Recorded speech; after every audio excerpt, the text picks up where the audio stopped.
Hey everyone, I'm Major Dang, and let's talk about how to pay off debt. While there are thousands of ways for you to get into debt, there's really only two main ways to get out of it: the snowball method or the avalanche method. I briefly talked about these two methods in my whether to save, pay off debt, or invest video, but I thought it'd be beneficial to do a deep dive into these various methods to help you figure out if you are still on your payoff journey, to help you figure out which method might be best for you. Now, the good thing is that even though they are very different in how they are applied, at the very basic understanding of these methods, it's very simple and easy. So get your planners out, jot some notes down, but I really do think that figuring out which method will work best for you is the best way to make sure that your debt payoff journey stays on track and you stay committed, okay?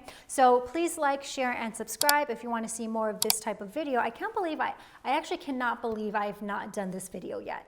In like the 3-4 years that I've been doing these money videos, I've never talked about the difference between Avalanche and Debt Snowball. So here we are today. But yeah, please like, share, and subscribe, and let's just get right into the video. So let's talk about the Avalanche method first. This method targets debts with the highest interest rate first. And this is not a method that I've ever really talked about on my channel except for the last video, because it's not the method that I used personally. You'll pay minimum payments on all debts except for the one with the highest interest rate, in which you'll throw as much money as you can at that debt. And then once that is paid off, you'll move on to the debt with the second highest interest rate. You'll pay minimums on all other debts and then throw as much money as you can on the debt with the second highest interest rate, and you'll do that until it's paid off, and then the cycle will just continue and you'll just move down the line until voila, you one day are debt-free. People love the avalanche method because you'll actually end up saving some money over the course of your debt payoff journey, because you are tackling the debts with the highest interest rate first. So for instance, let's say you have 4 different types of debt. Credit card number 1 has $500 at 12% interest. Credit card number 2 has $2,000 at 25% interest. You have one car loan for $13,000 at 7%, and then a student loan for $12,000 at 5%. And for the sake of making everything easy, let's say that you have a minimum payment on all of your debts of $100, and you have, after doing your budget, which we'll talk about later, you have an extra $600 to throw aside towards debt payment. So first things first, which helps me a lot, is let's reorganize these debts into the order in which we will pay them off. So remember, we're talking about the avalanche method. So we're going to prioritize the debts with the highest interest rate first. So that means credit card number 2 is number 1. By the way, 25% interest rate is just crazy. Credit card number 1 is next, and then the car loan, and then the student loan. Next, you're going to pay your minimum payments on all of your debts, all 4 of them. So you're going to add $100 to all of your debts. And remember, for the sake of this exercise, you have an extra $600 a month to throw towards debt. We already used up $400 of that money, which means you have an extra $200 to throw at the debt with the highest interest rate. And you're going to just continue to do that until you pay off your first credit card, and then your next credit card, and then your car loan, and then your student loan, and then you're debt free. So you're going to do minimums on all debt, throw as much money as you possibly can at the debt that you're tackling first, which is with the avalanche method, the debt with the highest interest rate, and you're going to keep on doing that until you pay off the first debt, and then you're just going to keep on knocking down the rest of the debts until you become debt free. I wish it was as easy as it sounds like as I explain it, but it's not. It's going to take you a lot of time. It's going to take you a lot of work, but that is how you do it with the avalanche method. So who would be best suited to use the avalanche method?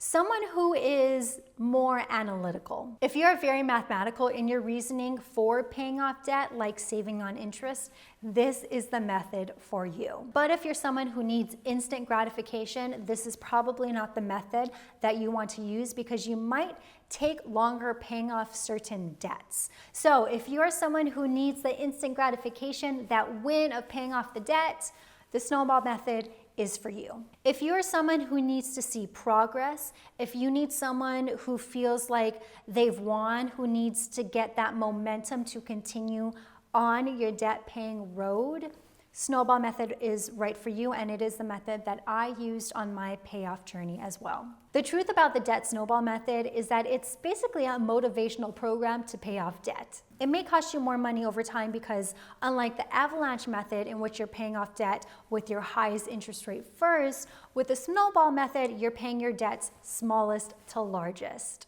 without consideration of your interest rate. So let's talk about our previous example of credit card 1, credit card 2, car loan, and student loan.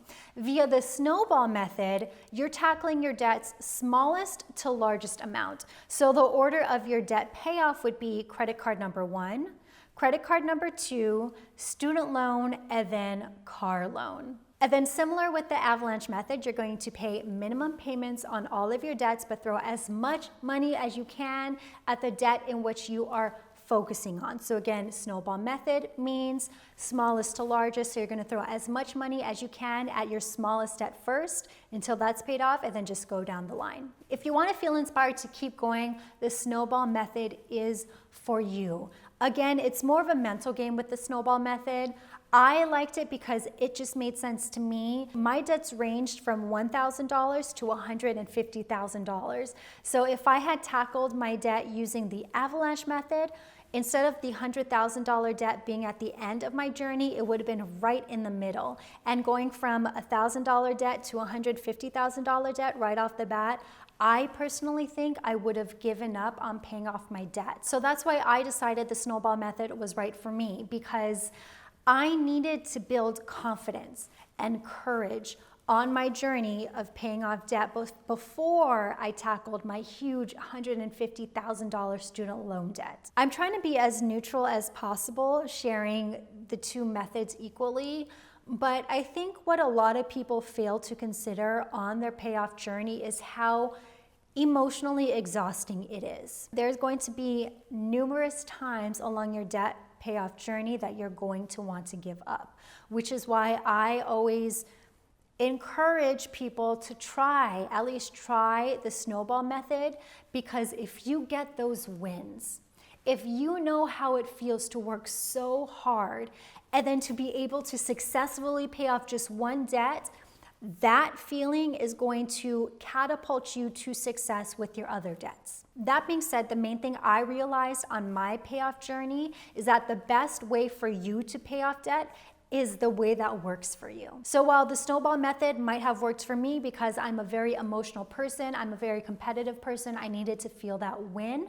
If you're someone who is more concerned about interest rate, then you might want to go with the Avalanche method. Now, the cool thing is that nothing is permanent. So if you start with the Avalanche method and realize that you want to try the Snowball method, you can do that. If you're new to your debt payoff journey, it may take you a couple months for you to figure out which method is best for you, and that's okay. Debt payoff is one of the hardest things that you will ever have to do in your life. So don't make it harder on yourself by forcing a method on you that doesn't work for you just because someone says it should work for you. Take your time, figure out which method works best for you, and use that to become debt-free. I hope this video gave you some clarity about how to tackle your debts. But remember, in order to figure out how much money you have left over to throw at debt payment, you need to do a budget. I think I may upload a new how-to budget video because I haven't done that in a couple years.